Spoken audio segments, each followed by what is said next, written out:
Муртаза и его братья унаследовали трон в бедственных обстоятельствах, когда их отец, хан Ахмед, в 1481 году был убит сибирским ханом Иваком на обратном пути после провального похода на Москву.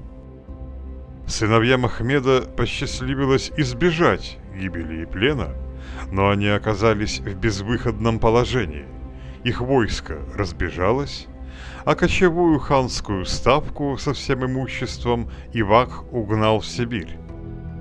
Братьям не оставалось иного выхода, кроме как податься в Крым, ведь было известно, что Менгли-Герай радушно принимает в своей стране всех бывших ордынских подданных, кто признает его своим ханом.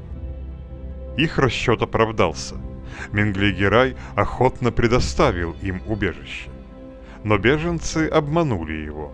Вместо того, чтобы служить крымскому хану, они разжились в Крыму всяким ценным добром и бежали в Орду. Менгли-Герай, возмущенный их вероломством, велел схватить беглецов, но пойман был лишь Муртаза, а его братья скрылись в ордынских степях. Муртаза из гостя превратился в заложника и был посажен под арест. Собрав в степях силы, Сеид Ахмед III и шейх Ахмед ударили на Крым. Менгли-Герай проиграл бой и еле успел укрыться в крепости Кырхьер, а Муртаза вышел на свободу и был объявлен ханом. Ордынское войско осадило город Эски-Крым, но не могло захватить его. Тогда захватчики поклялись горожанам, что не причинят им вреда. Те, поверив, открыли ворота, и Эски-Крым был жестоко разорен.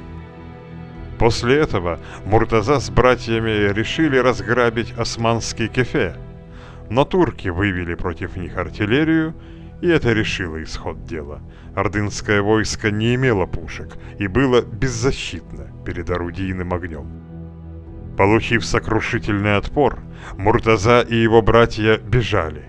Менгли-Герай бросился в погоню за неприятелями и отбил у них всю добычу и пленников, захваченных ордынцами в Крыму. Муртаза прожил еще более 40 лет.